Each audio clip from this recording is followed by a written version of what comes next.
rise in the House today to speak to Bill C-29. But first, let me say that I am humbled, truly humbled, to be here to represent, the honor to represent, to be the voice of the constituents in my riding, and to hold this government to account. At a time when Albertans, and specifically the people of my riding, Medicine Hat, Carson, Warner, would need them the most, this government has failed them, Mr. Speaker. The Liberal Economic Action Plan has failed Canadians, and the only solutions that they seem to have to our current economic downturn to spend more and spend more. Borrowed money, Mr. Speaker, has to be paid back, and be paid back by the working Canadian families for generations to come. Constituents across my riding are very concerned about the downturn in our economy and its impact of devastating job losses, out-of-control Liberal spending, and the staggering $35 billion deficit alone, increased taxes, the looming national carbon tax, and the Liberal opposition to the Northern Gateway pipeline that would have employed thousands of well-paying jobs for Canadians. Quite frankly, Mr. Speaker, the Liberal legacy of just the last 12 months has sucked hope and optimism from many in my riding. The good news is that this legacy does not have to be our future. Conservatives advocated a different path, and a record has spoken for itself. Balanced budgets, $1.3 million net new jobs, the lowest taxes in 50 years, the approval of 4 new pipelines that move over 1 million barrels of oil a day, a commitment to our allies, and ongoing support for families. On October 24th, the constituents of my riding sent a strong message to this Liberal government. They are not in favor of rising taxes or wasting money on misplaced priorities. Mr. Speaker, they want someone to stand up for the things that we Albertans, and quite frankly, most Canadians, believe in. Just over a year ago, the Liberals promised that they could spend their way to prosperity. If hardworking Canadians just trusted them a little bit to borrow a modest sum, they would create jobs and put more money in the pockets of Canadian families. Well, Canadians are still waiting, and by most measures, they are worse off now than they were before the year before the Liberals took office. The economy is stagnant, and despite a big spending budget, the Bank of Canada, the International Monetary Fund, and the Organization for Economic Cooperation and Development have all downgraded their forecasts for Canada this year and next. According to Stats Canada's Economic Insights report for fall 2016, and I quote, "Labour market conditions in Alberta deteriorated markedly since oil prices began to decline in mid-2014. The province's unemployment rate rose above the 8% mark during the summer of 2016, averaging 8.5% from July to September.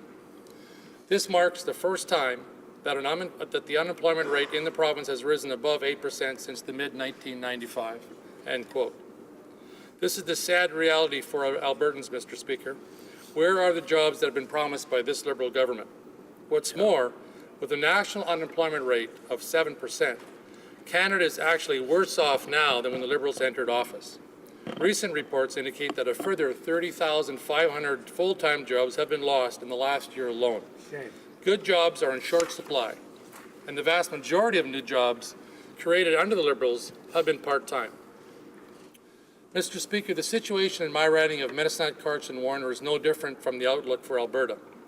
According to Labour Force survey estimates, the unemployment rate is at a 5-year high to 6.9% in 2016. The 2016 Medicine Hat Community Foundation Vital Signs report states that the average number of EI recipients in the municipality of Medicine Hat alone rose from 890 in June of 2015 to 1,340 in June of 2016. That's a 51% year-over-year increase. So what do all these jobless stats mean for our community, Mr. Speaker? Reality is many of those who used to donate to the Medicine Hat District Food Bank now find it necessary to use their services for the very survival of them and their families. Residents are struggling to make ends meet, which is evidenced by the increase in the number of Medicine Hat District Food Bank clients over the last 3 years. In 2014, the food bank served a total of 5,336 clients, 1,898 of them being children. In 2015, that number grew to a total of 12,371, with 4,614 of them children. In to December 2nd, so last Friday of this year, the food bank has already served 16,137 clients, 6,165 of them children. That's with a population of 63,000, Mr. Speaker. That represents nearly 475,000 pounds of food so far in 2016. Mr. Speaker, these are just not vague statistics. They are the faces of families of what is really going on across this country, especially Alberta. The devastating reality of our economic climate is that some individuals have gone so far as to take their own life. Sadly, they saw suicide as the only way to resolve their specific situation. Mr. Speaker, this feeling of being destitute is what many are experiencing back home. Jobs should be priority number one in all of Canada, especially Alberta. And too many families are struggling, and instead the Liberal government is repealing employment insurance measures our Conservative government introduced to help unemployed Canadians get back to work. We have always focused on priorities of Canadians by helping families to make ends meet through reductions in income tax and creation and protection of jobs. As I said earlier, Mr. Speaker, the Conservative record speaks for itself. During the worst economic downturn since the Great Recession, Canada had the best job creation and economic growth record among G7 nations. Hear, hear. We reduced taxes to the lowest point in 50 years, with a typical family of four saving almost $7,000 a year. And after running a targeted stimulus program that created and maintained approximately 200,000 jobs, we kept our promise to balance the budget and left the Liberals with a $2.9 billion surplus in 2015-16. But not only have the Liberals mismanaged the surplus that was left to them, they rolled back small business tax cuts, tax-free savings account increases, as well as art and sports tax credit for kids. And they're posing a new CPP premium, as well as a massive new carbon tax on everyone. These CPP premiums will affect employees and employers at a time when they are struggling to keep employees employed. Carbon taxes and the Liberal government's opposition to pipelines are also kicking people while they're down. Any form of carbon tax will diminish Canada's continental competitiveness, Mr. Speaker, and it will be a threat to even more job losses and create an unbearable burden to thousands of families already struggling to stay out of poverty. As of yet, I have not seen any evidence which suggests that a carbon tax will have any measurable positive impact on Canada's extremely small global carbon footprint. Mr. Speaker, this is a tax grab, plain and simple. Imposing a punishing new tax while holding back approval on job-creating pipeline projects such as the recent rejection of Northern Gateway shows how misplaced this government's priorities are when it comes to jobs and economic growth. In rejecting Northern Gateway, it's unacceptable for the Liberal Prime Minister to be killing jobs. All options should have been left on the table. It was truly a tough day for unemployed Canadians who just want to get back to work to support their families. Instead of more jobs and growing wealth, Canadians are left with higher taxes, out-of-control government spending, and broken promises. In closing, Mr. Speaker, our Conservative government believes in creating a competitive environment for business, keeping taxes low, limiting red tape, and getting out of the way so job creators can do what they do best. The Liberals believe that the best way to create a job is through increased spending, government programs, and regulation. That method has shown time and again that it doesn't work. For the sake of those in my riding, all Albertans, and the well-being of Canadians, I will continue to speak up against higher taxes and challenge this Liberal government on its blatant disregard for Albertans, their misplaced priorities, and their continued wastefulness on bureaucracy and bloat. Thank you, Mr. Speaker. Hear, hear. Questions and comments? The Honourable Member for Avalon.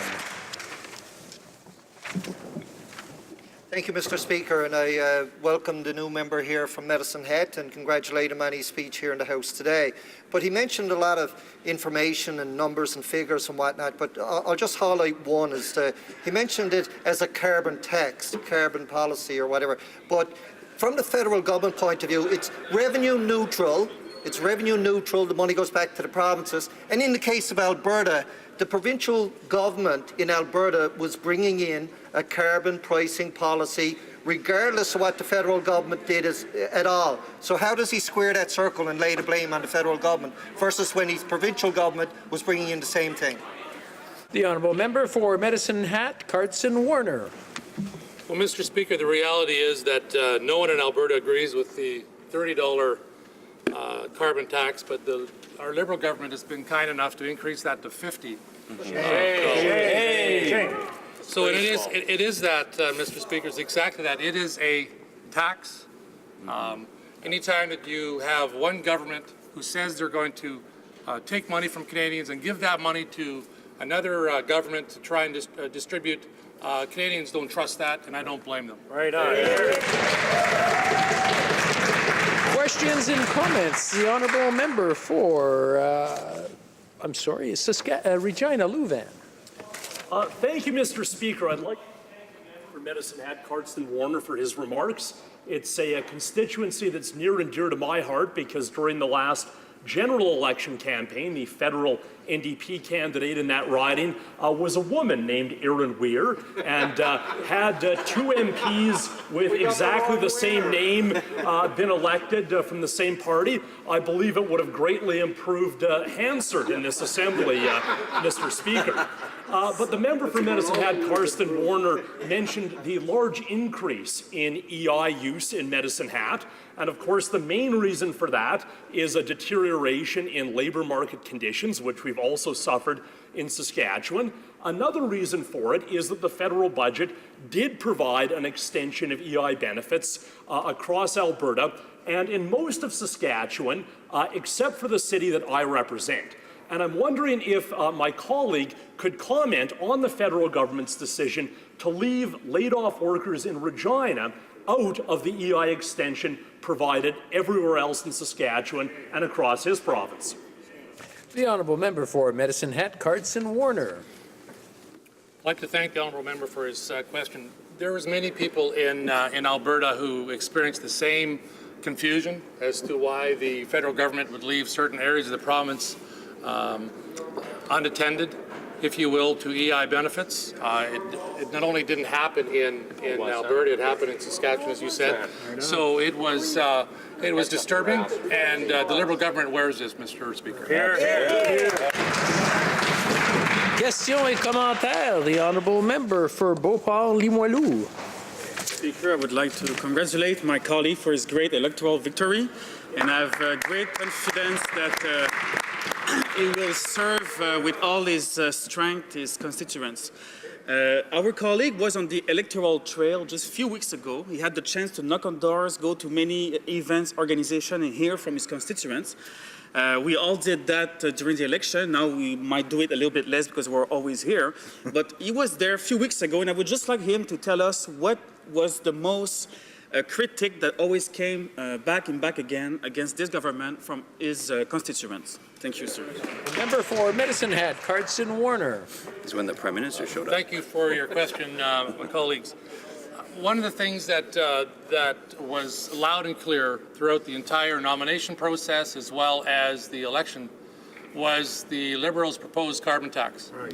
Yeah. And there was no one in our riding of Medicine Hat, Cardston Warner that I heard speak positively that this is going to benefit them, this is going to benefit the province, or is going to benefit Canadians.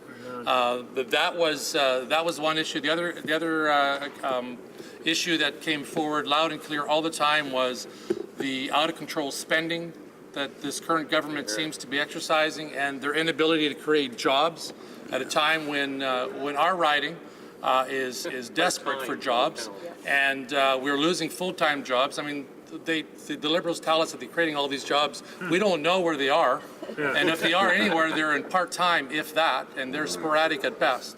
And so those are the issues that have come forward. There's many other ones, and I guess what this speaks to, and I've heard it over and over again at all the events and the doors we've knocked on, is that this government is out of touch with what's going on with Canadians, and they're out of touch with what the real Canadians are experiencing, and that's what matters. Here.